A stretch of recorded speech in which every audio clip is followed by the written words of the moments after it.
Well, hello, everybody. My name is Cristie from Meeting Wellness, and welcome to Lioness Lifestyle Live. Ellie cannot make it this evening because, unfortunately, she is directly in the path of Hurricane Milton, and she is busy hunkering down and preparing her family for that. So, everybody, say a prayer, send your thoughts over to our friend Ellie in Florida.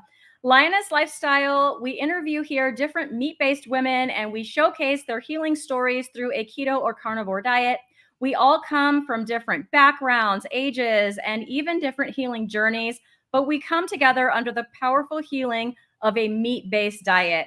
I am personally a teacher from Southern California. I'm a wife and a mother of 2 teenagers. I've been carnivore for just over a year, and I have seen a reduction in my anxiety, in my joint pain, and best of all, my disordered eating patterns are gone. And I've also had a really incredible increase in my energy.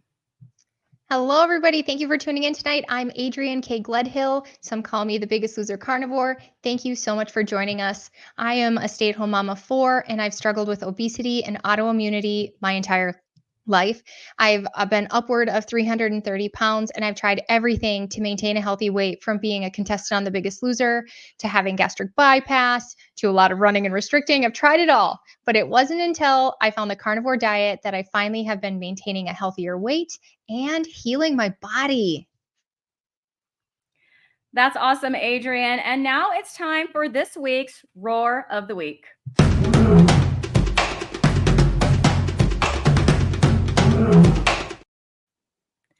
So this one comes from Stephen Knight, and he says, wow, love this channel. My new favorite community. Good score getting the doc on, talking about Dr. Anthony Chafee that we had on a couple of weeks ago. Brilliant stuff. Subscribed and looking forward to great views.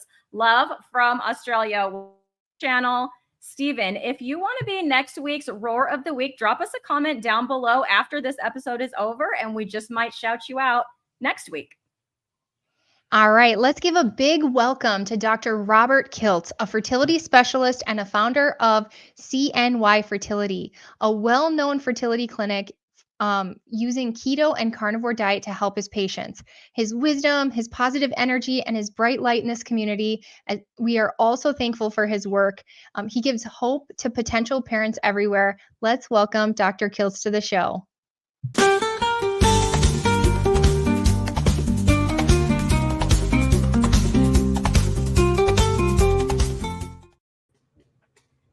Hi, Dr. Kiltz. Welcome to the show. We're so glad that you're here with us, roaring this evening. It is really fantastic. Thank you so much.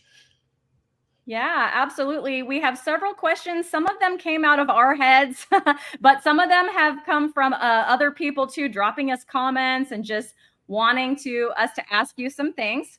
So I'm going to start off by asking you this. When did you start recommending a carnivore diet for fertility, and what are some of the reasons you do that? Well, I've been incorporating some nutrition for almost 15 years, mostly in the keto paleo world. And probably I jumped a lot more into carnivore over the last 5 years because I kind of came out as a carnivore over COVID, because otherwise I was bored. And I found a community that I didn't know existed through social media. But I learned about paleo about 15, 20 years ago, actually, and then keto, because some of my patients were getting pregnant on paleo. And so I dug deep in to learn all about it. And I think the biggest thing, it reduces inflammation. And inflammation is the cause of all disease. And what I've learned is that obesity doesn't cause any disease. The disease is simply caused by the improper human diet, which is full of plants and low fat. And that's really the simplest story. Amazing. Okay, I have a question, and this is coming from me. Okay, so I'm so excited to have this conversation. First of all, I brought the best mug in the world. I love it. If you guys go to a meetup with Dr. Kiltz, you may win one of these or get one of these or be gifted one of these, and it's such a treasure. Okay, so my question is, and this is coming from me, is it normal to take a year to get pregnant? If you've done, I did all my research, so I know about timing, watching your fluid down there, your temperature, taking ovulation tests. And is it normal then to take, let's see, I don't know how many cycles are actually in a year. It's more than 12. Is it 13 cycles? Is that normal? Well, we say monthly, but you're right. It's lunar calendars more than anything if you're having 28-day cycles. But I would say it's probably more natural to get pregnant in the first 1 to 3 cycles. But it's normal based on our modern dietary world that we've been living for a while now. I mean, most of us, and I grew up in that, and probably my parents a little bit, but certainly taking up to a year. We call it normal, but I don't think it is at all, because although you're naturally fertile, you should be conceiving the first month, 2 or 3, in my opinion.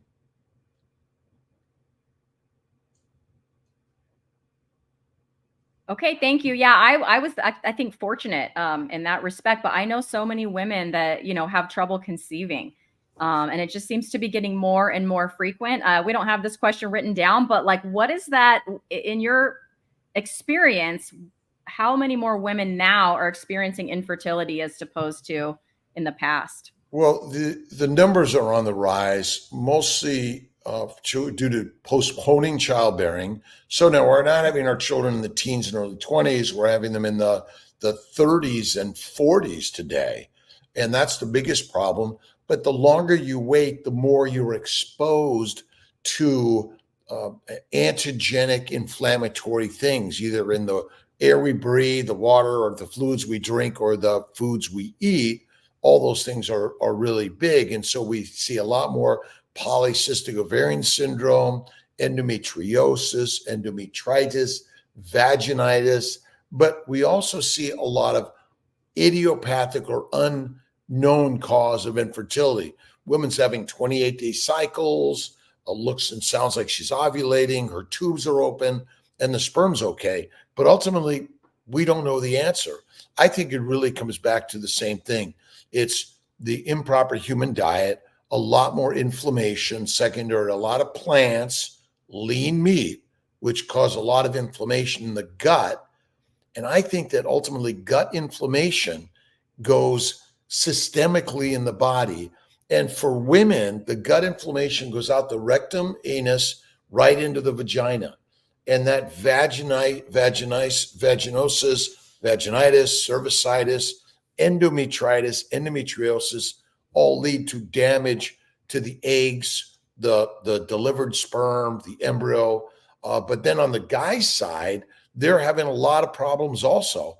Lower testosterone, lower libido, and more misshapen or abnormal sperm that are all related to our unhealthy diets. Okay. Oh, did you need a second? I should say I shouldn't use the word unhealthy diet, because we use the word healthy diet, right? And it's kind of like a marketing term that's probably like wrong anyway. So I should say it's our incorrect healthy diet is the best one. Okay, so second pregnancy. At the end of my pregnancy, I get pre-eclampsia, and I gained 60 pounds of water in 6 weeks. And I know this because when they popped the water, it was like whoosh, and then I just peed for weeks and lost tons of weight. It was amazing at the end, but during the time it was very scary. But they didn't really test for anything. Can it be tested for? Is it a fluke? Because I was made to believe it was a fluke. When I switched to a midwife, she actually told me to have more salt, where the doctor was telling me not to have salt. Can you give us some info on what's going on with preeclampsia? Well, preeclampsia is another what? Inflammatory disorder, right? So migraines, hypertension, diabetes, eclampsia, preeclampsia, preterm labor, premature rupture of membranes is all caused from inflammation. And so who do we know has no inflammation? Nobody. Everyone's inflamed. And really, if you think about it, what are we all alive for? What's really the single most important thing that we're supposed to be doing? Procreating? Reproducing. That's correct. Procreating. And so ultimately, all of the reproductive disorders are on the rise, including preeclampsia, eclampsia, stroke, all goes along with it. There are many other inflammatory diseases. And so the reproductive system, the placenta, the uterus, all is releasing all these inflammatory particles that cause problems with the liver, the brain, there's something called the glycocalyx, which is the sugar layer, which coats all blood vessels, all lymphatics, all peritoneal surfaces. When those are damaged due to inflammation, the water is released everywhere in your body. And it just, the edema that sets in the brain, all over the extremities is part of the cause of the ultimate damage that happens in preeclampsia and eclampsia, secondary to what? Plant sugars, plant antigens like lectins, oxalates, phytates, latex, plant chemicals. So think of heroin, cocaine, marijuana, THC as plant chemicals. And there are many more. There are probably millions of them that we don't even know about. And then the fermentation of plants in the gut. What does fermentation make? Farts? Alcohol. Oh, I was going to say alcohol, but my microphone was muted, Dr. Kiltz. Yeah, I knew you were going to say that. Alcohol. It's alcohol. So our children that are eating a plant-based diet are fermenting in their gut, making alcohol that makes them autistic, makes them brain fog, dyslexia, depression, ADHD, OCD, go down the list. Criminality, suicidality, I'll go down all the list for all humanity.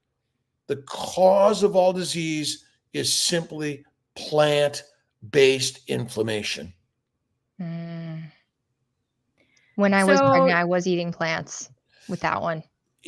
I mean, you're either directly eating the fresh plant or you're eating a processed plant, which we call basically junk food. Mm-hmm. Mm-hmm. Yeah. So you specifically mentioned ADHD. My son has ADHD and he went carnivore back in February, and his I'm not going to say it's gone, but Dr. Kiltz, it is so much better. Do you think going carnivore, if he stays carnivore long enough, can it like cure it? Or is it something that in his brain chemistry that's always going to change, but be changed, but like if he stays on a carnivore diet, he's going to be better? Do you know anyone with poison ivy? I've ever not currently ever in the past. Yes. Okay. Yes. Would you call that a disease or a poisoning? Yeah. It seems more like a poisoning to me. And as soon as you stop putting the plant on you, the rash goes away and the itching goes away. So is it probable that all diseases that happen deep inside the body are allergic reactions or rashes that you and I cannot see? We just see the symptoms that are secondary to the allergy or the rash internally. ADHD, OCD, autism, depression, Parkinson's, go down the list.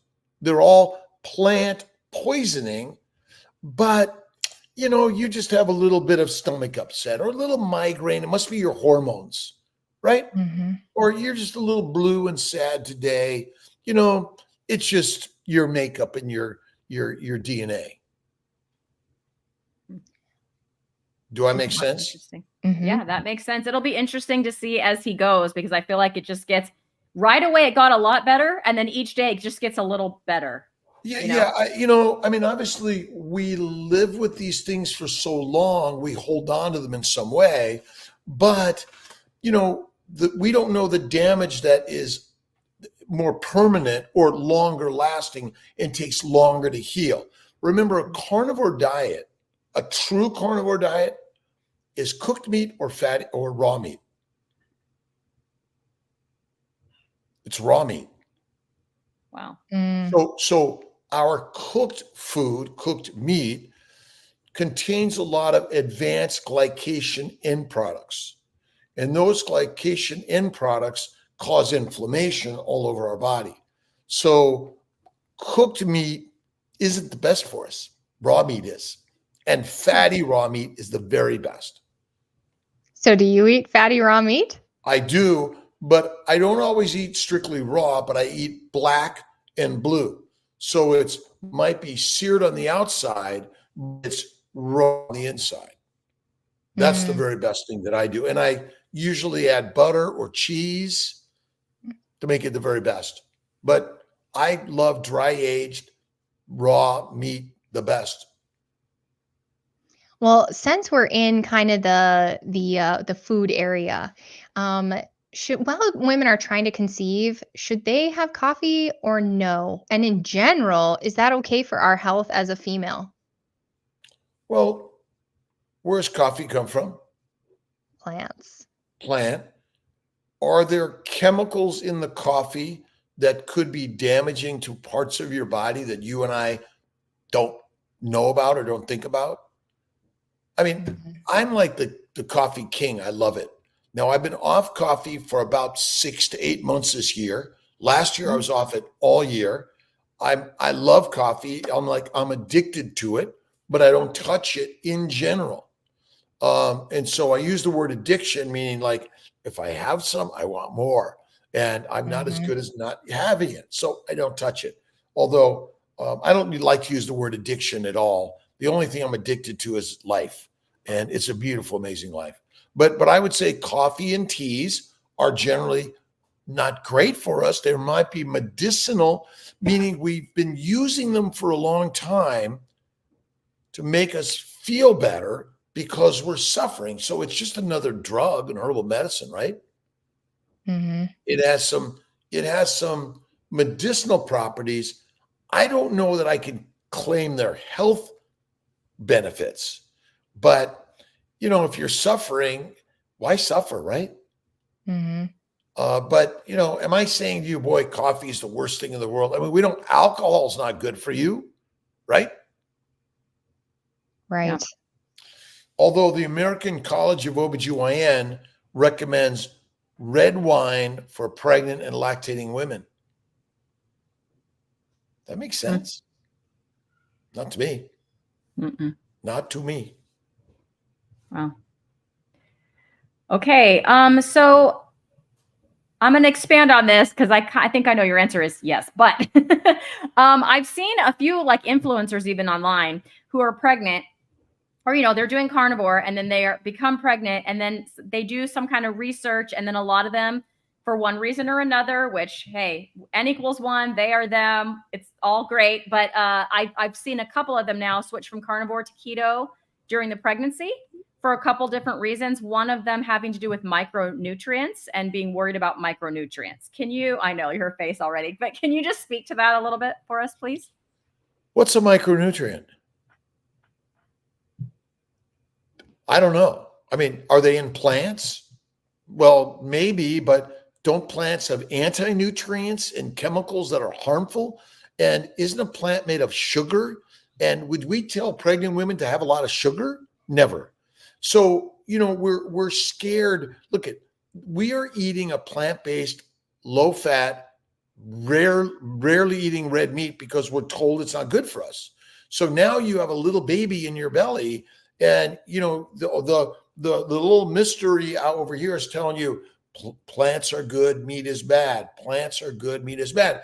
And then they're claiming the plants contain all the minerals and vitamins your body needs, and meat somehow doesn't meet that one.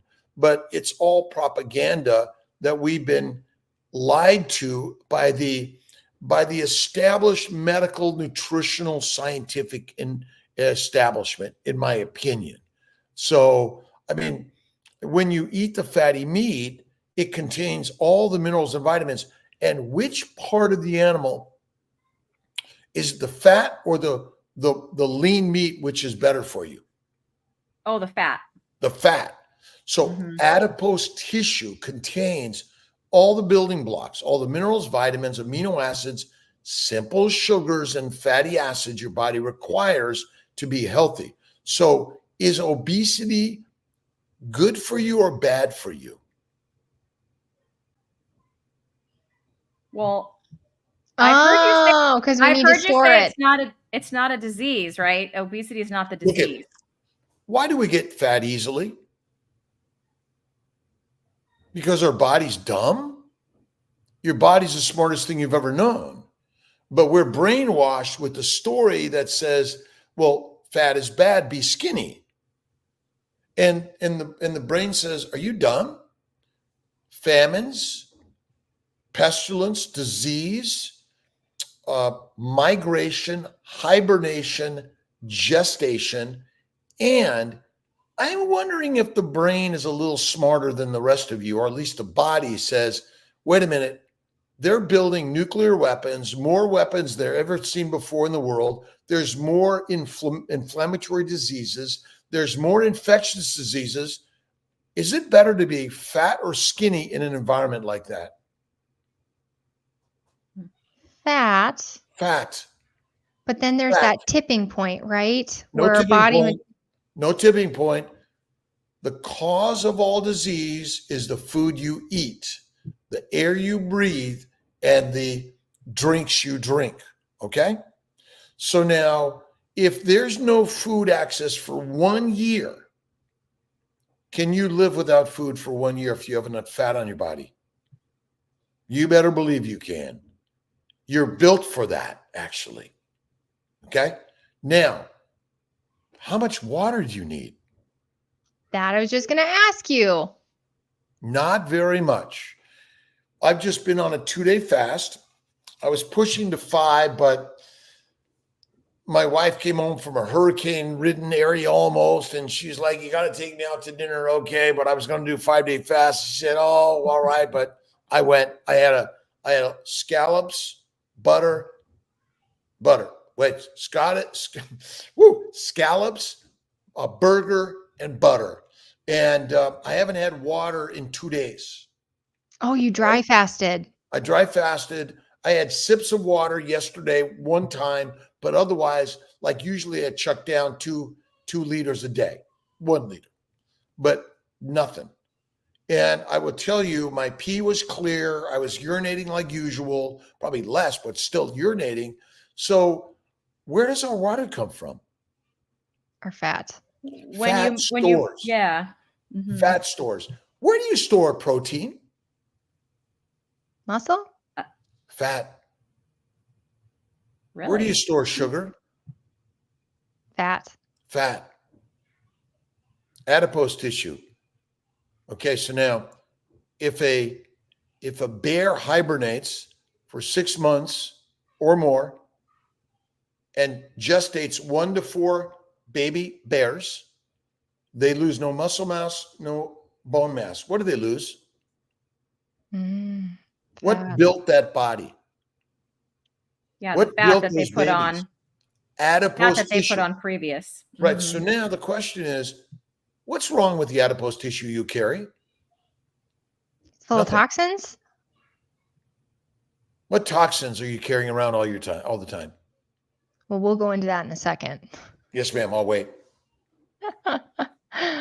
The point a little bit there is they claim that fat is toxic and bad, correct? How? Like the society says we're all going to die if we eat fat, you mean? Well, they're going to die if you eat fat, and plus your fat is harboring the toxins in your body, right? That's You ever what we're heard that told. one? Yeah. Right, but what toxins do you have in your body? The air, the food. Right, so what are the toxins? Heroin, cocaine, marijuana, nicotine, caffeine, lectins, oxalates, phytates, and more. And the plant sugars, are plant sugars different than the sugars that are in your cells? They are. Have you heard of the glycobiome? Mm-mm. Okay, so now you have some nice pictures in your background, correct? Mhm. Do you see any dirt there? Do you see any soil? Maybe a rock, but it's Yeah. mostly plants covering the soil, correct? Mhm. Mhm. So now every cell of your body is covered with a plant layer. What are plants made of? Sugar. Sugar. Yeah. What are the cells of your body covered with? Sugar, the glycocalyx, okay? The glycobiome, which is the barcode that says, I'm a human, I'm a cat, I'm a plant. It's the barcode, it's the communicator, and it determines your blood type, okay? So this sugar layer is on your fat cells, on your muscle cells, on your heart cells, on your neurons, on your white cells, your red cells. Every cell of your body contains this glycocalyx. It's the barrier that protects the cells or the soil. Now, if we looked at the soil behind in this picture and took away all the plants, what would it look like? Dead. Dead, barren desert. Now, if there's wind or rain and water, what would happen to the soil? Come alive again. It would be eroded. It would erode, yeah, without the plants Washes there. away, blows away the dust bowl. Okay. So now, if you lose the glycocalyx layer of your skin, of your cells, your gut, your blood vessels, your lymphatics, your neurons, your nerve cells, what happens to the epithelial foundation? Well, I'm It guessing it erodes. would erode based on your analogy. It would erode. What does that cause? Skin ulcers, gastric ulcers, blood vessels breaking down, uterine walls breaking down, embryos failing to implant, and the cell wall breaks down. Caused by what? The plant toxins? Plant toxins, plant lectins, plant oxalates. Oh, by the way, bacteria, yeast, and viruses, are they good for us in your gut? Yes. Some of them. Which one? Which one I don't would you know. put? Which The one one- would you put in an open wound? Which one would you put in your blood vessel? They're Well, I there. don't- Yeah, That they're doesn't mean there. they're good for you. I mean, if you go out in the wilderness, the savannah, and there's lions and tigers and bears, they may live there, but that doesn't mean they're good for you. Do I make sense? Yeah, I mean, that Kind makes of. sense, but are you talking even about like the microbiome? Because if so, you're the first person I've heard that says we don't need a microbiome, if that's what you're saying.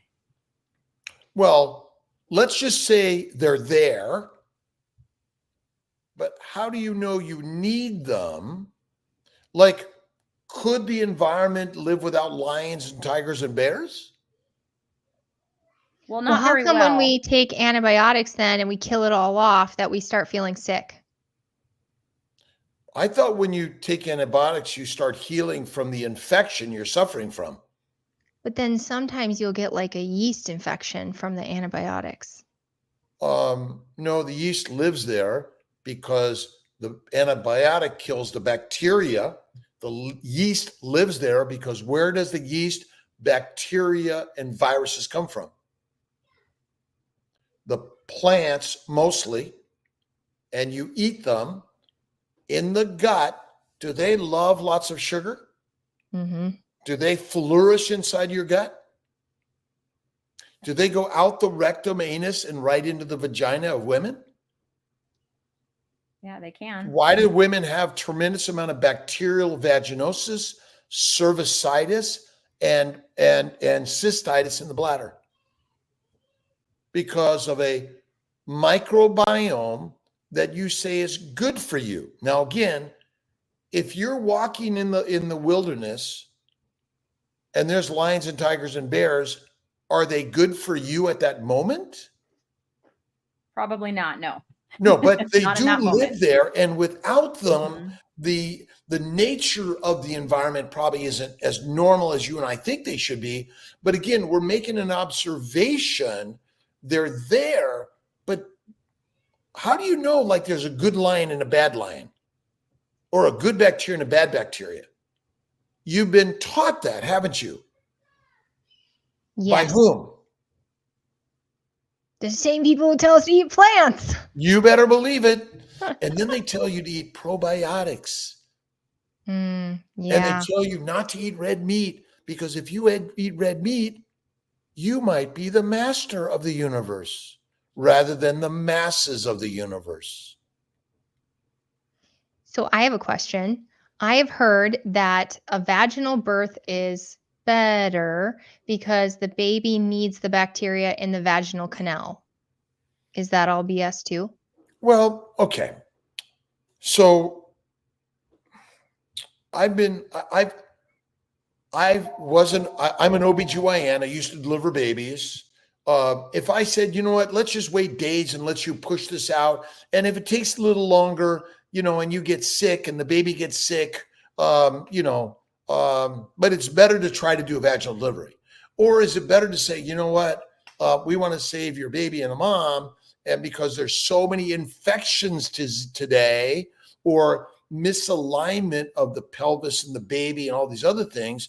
So yes, it may be true that the baby is better with a vaginal birth than a C-section, but I don't know that we've proven that, because is there not a bias against C-sections and for vaginal births? Would you agree with that in general? Okay, so now if you're the mom that wished you had done a C-section earlier, okay, so now remember, we can't have anything that says, oh, all women should have a vaginal delivery. Should we? Now, maybe if you go carnivore, you eliminate the infectious diseases and the malalignment that go on in the pelvis, you might increase the number of vaginal births and minimize the C-sections. Now, remember, we in the medical field are very interventionalist, aren't we? I call it combat medicine. All right. So we're trained that way, but our patients are inflamed and sick. And so to do everything we can to force a vaginal delivery is as wrong as believing everyone should get a C-section. Right? So now if we reduce the inflammation of the body and help women be healthier, then we'll likely have less C-sections and more vaginal births.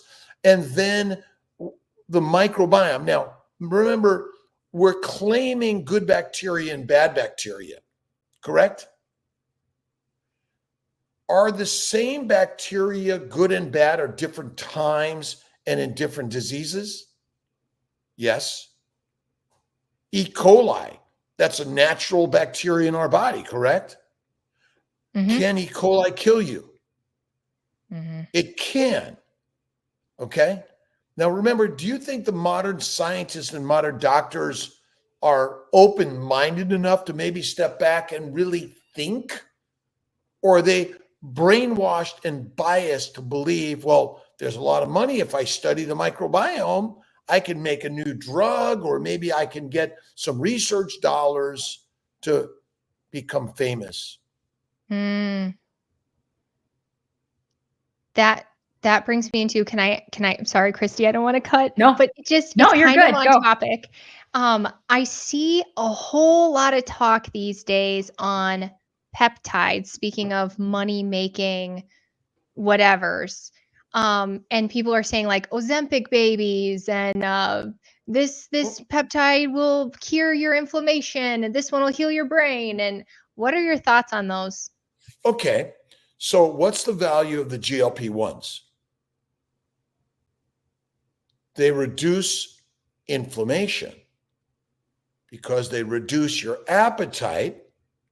They reduce your consumption of food. you have a lower consumption of food, a lower glucose index.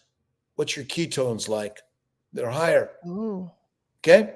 Remember, if you're losing weight, it's because you have a lower intake and production of fat. Now, remember, most people don't eat fat. Would you agree with me? Yes. Oh, 100%. Yeah. Okay. So most people get fat because they eat what?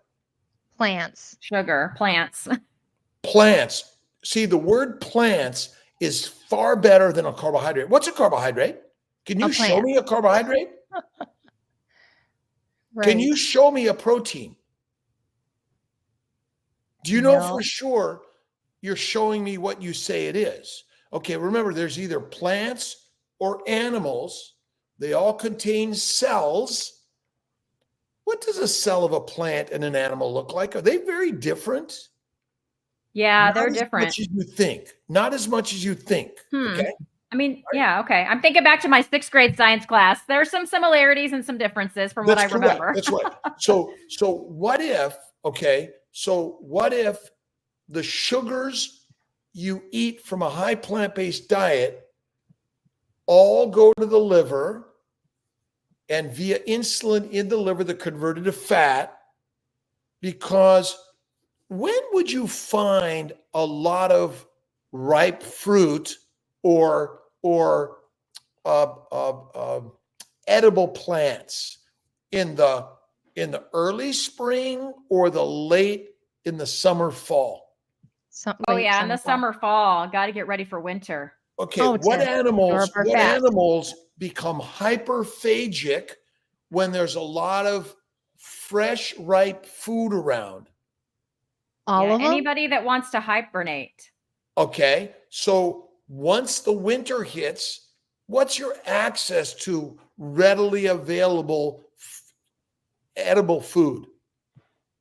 Meat. Yeah, not much. Okay, so now we're living in a modern world. My house is about to be destroyed potentially in Florida. Okay, so now because I have a house and a refrigerator and supermarkets nearby, what's my access to food? 24/7. Now, does my brain know what time of year it is? Does it know that there's going to be food available tomorrow? Mm-mm. What does it want, number one, to do? Store. And get fat. Now, women store and get fat better than anyone else, do they not? Yes. Thank you for saying it. Okay. Why? Because we have so many hormones? No, because we need the fat for our babies. You better believe it. Because what's the now how many women today are having babies every other year? Oh, not very many. Okay. So now, not very many. I had 2 babies. Not very many. Okay, so before birth control of any type, how often were you pregnant? All the time. All the time. All the time. Okay, so now how much time did you have to get fat? Not much, but you better get enough fat that you can make enough food. Remember, what's the food for your baby? Is it the food you just ate or the fat you store? The fat you store. That's all it is. Mm-hmm. Is a vegan diet deadly diet? I kind of think it is. No? Not necessarily. Not necessarily. How about a vegetarian diet? Not necessarily. These are kind of crazy radical concepts and ideas, right? Right? I got all Yeah, blurry. you got really foggy. smoky. You look like there's like a fog in front of you. Looks like a visual effect of some kind. It's not my, wait a minute. Better. Oh, you know what? There we go. That's better.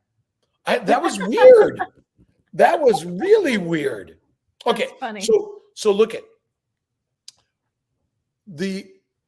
how often did you eat 50,000 years ago? Once every couple days. Right on. Yeah, whenever you could get a kill. Right on. So were you hyperphagic when you got the kill? Yes. Were you going to chow it down as fast as you can so that the next animal doesn't come and steal it from you? Mm-hmm. Right? And so it doesn't go rotten and stuff. Well, but it really is. It's less about being, but could be rotten, but it's more about there's a hunt and a fight for the food, right? Just go down to those markets right now in the hurricane area, like everyone's fighting for whatever they can and get out and all the gas. So, but ultimately, we are built to get fat because it's the fuel for every cell of your body. Glucose is never the energy source for a cell, ever. It's fat always, because anorexic, cachectic men and women die fast, don't they?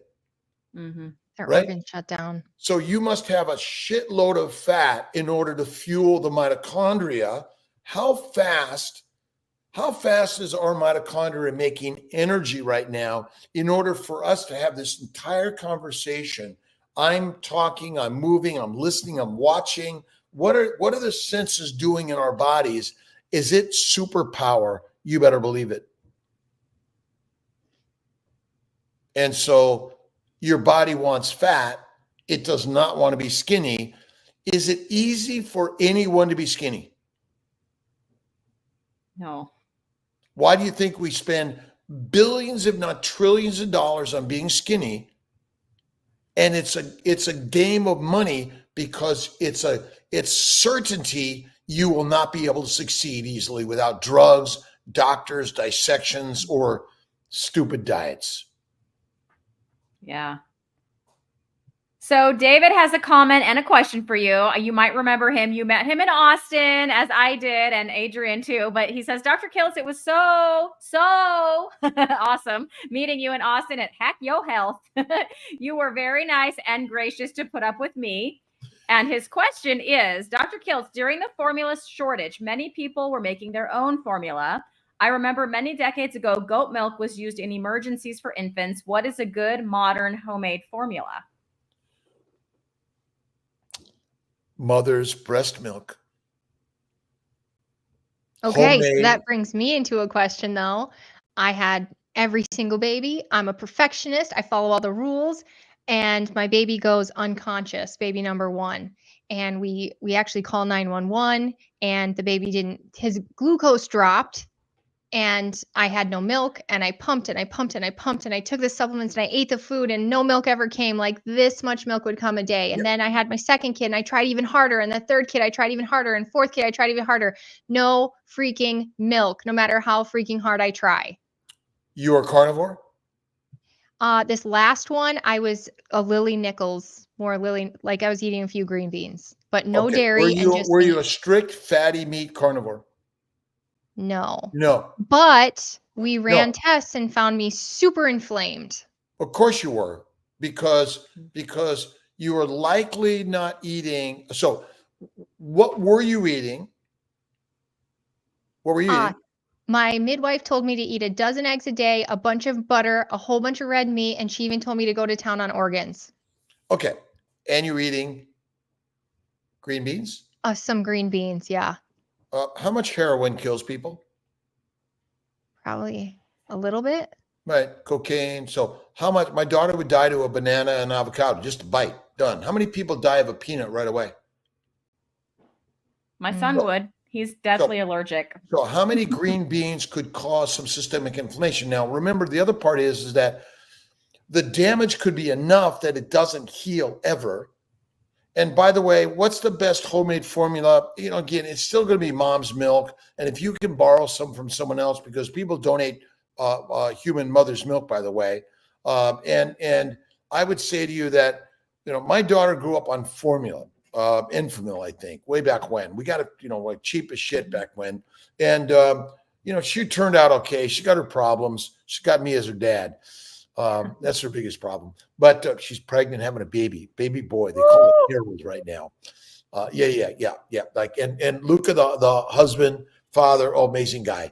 They just got married. They're having a baby. It's like excitement. But I really think that if we have to catch our children in utero, and then we have to take care of them throughout their lifespan in order to reduce the inflammation that they're all receiving, which damages their testicles, their ovaries, their their brain, their adrenals, their mammary glands. Remember, the glands are the most sensitive.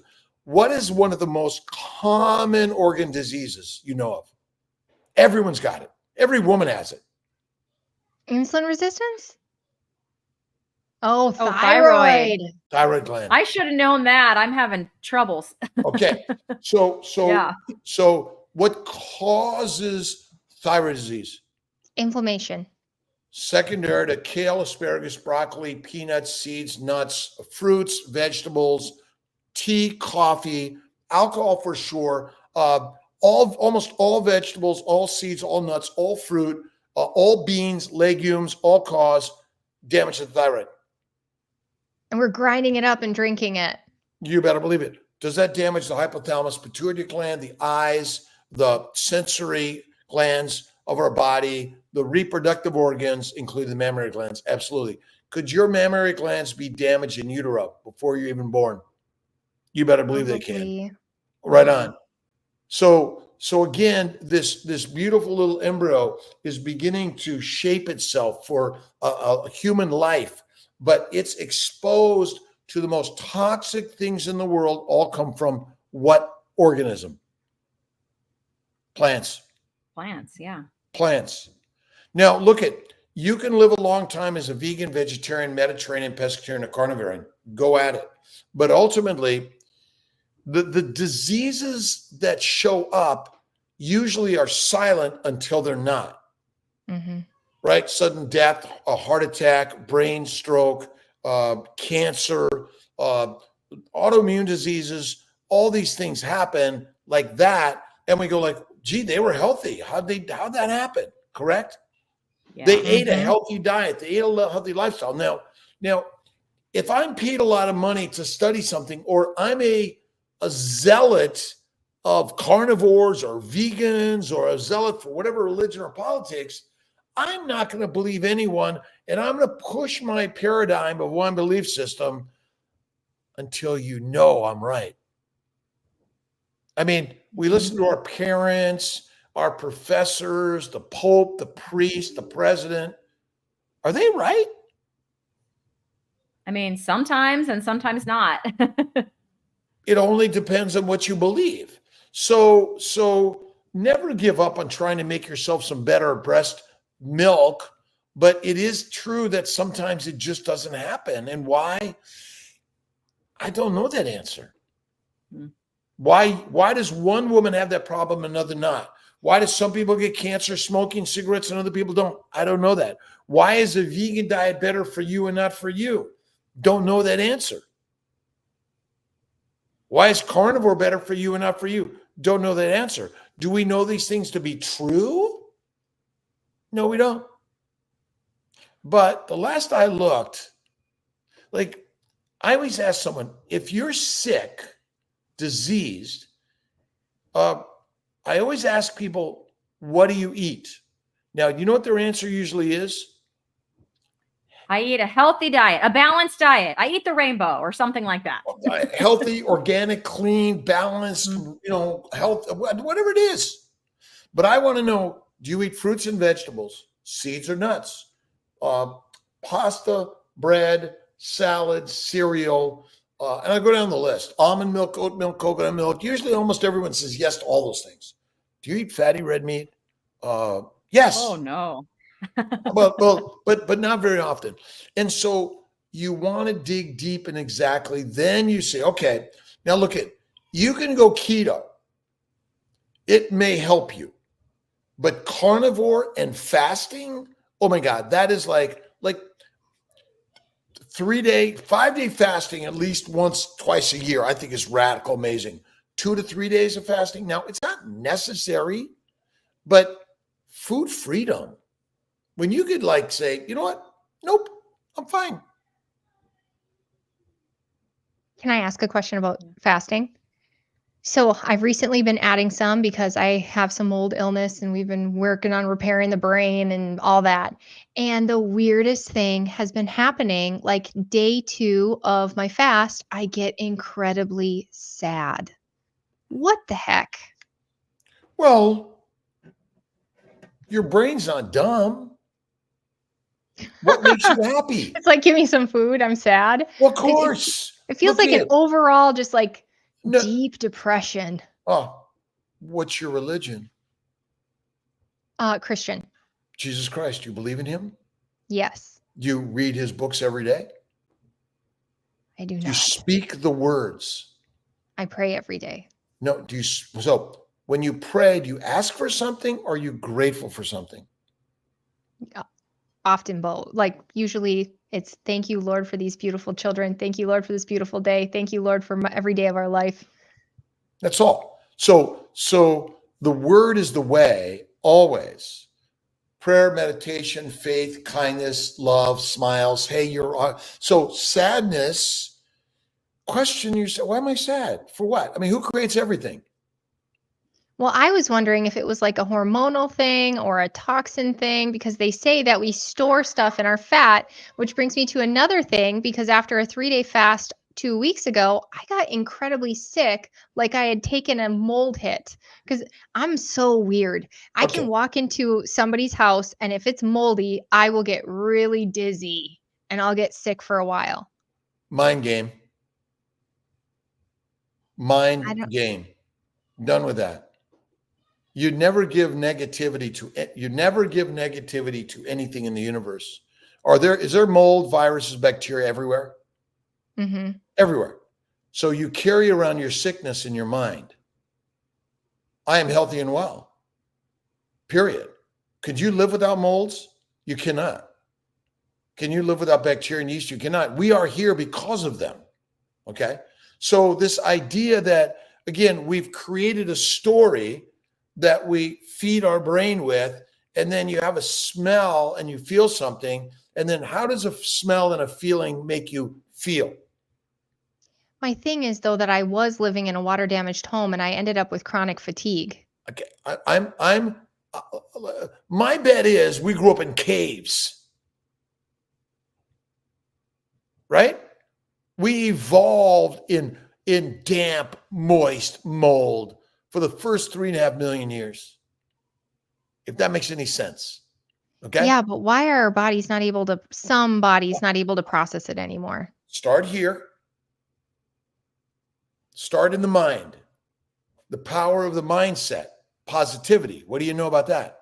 Right? Don't give any energy to the negative. This is a beautiful home. How wonderful and amazing. Number one. Number two is eat the fatty meat, eat less frequently, and have faith in God. If that makes any sense. Remember, see, we're fueled with fear of something out there, right? And our brain holds it in our subconscious mind for a long time. Okay? Mold disease, SIRS, and all this other stuff, right? But you can overcome anything with the mindset, if that makes any sense. I promise I tried for like 5 years and I just ended up really sick. Just trust me a little bit, all right? So what would Jesus say? Give it to God. Okay, now again, but what's the power of words? If your husband or partner or someone says to you, I love you, how do you feel? Good. What if they said, I don't like you? Mm-hmm. How do you feel? Not good. Does that release electromolecular energy, chemicals in your body, adrenaline, right? Epinephrine, or serotonin, oxytocin, cortisol, epinephrine. So remember, the thoughts in our brain create the electromolecular energy and the expression of your life. So again, I found that, again, the microbes are everywhere. They're in your body, right? They're in your house. Again, I'm just throwing a suggestion. Does it make any sense at all, or it still seems a little voodoo? No, I totally believe in being positive, and I tried every single day as I got sicker and sicker and sicker. I practice I practice everyday healing, health, and wellness. You have to read the 3 magic words, right? I tried. Ever heard of do or do not? There be no try. Remember, the word try usually gives you an out. Oh, I tried. It didn't work. Ye of little faith. Makes sense? A little bit? Mm-hmm. But again, I'm not negating the fact that those things aren't out there.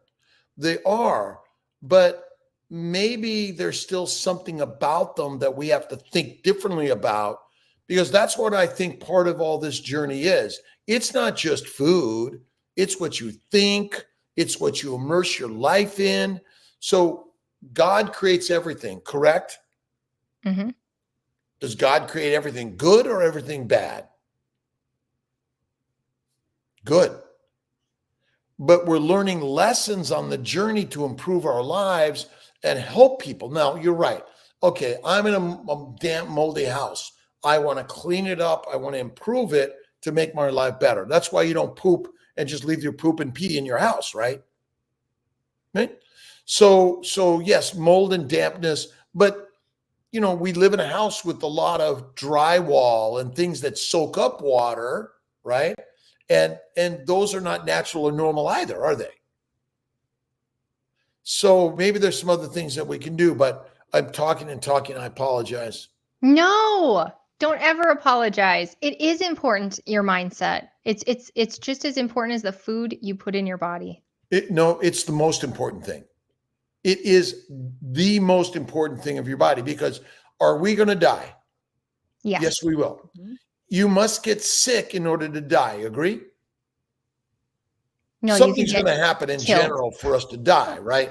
And so the idea that, life and health and wellness and sickness are all calling a part of the whole puzzle, right? But if you can imagine, my sister had diabetes for 52 years. She died at 52. She had it actually since age 4. She was never a negative, unhappy person, despite the fact that she was always sick. Never complained. Never lived a life of like, oh my God, my house, all this and all this stuff. Never. So all I can tell you is that there is a way to lead the life of positivity and love, despite the hardships, the challenges in this world we live in. Yeah, and that's especially hard for the women and men out there suffering with infertility. Oh, okay. No, but did God make it easy or hard for us? He made it hard. This You better story believe after it. story after story. Right. But are the best things in life easy or hard? They're hard. But that doesn't mean you can't be joyful. You can still find joy in the hard. The guy on a cross, what was he saying up there? Let's all be sad? Nope. Let's all rejoice. Because remember, you have the power of the thinking over everything.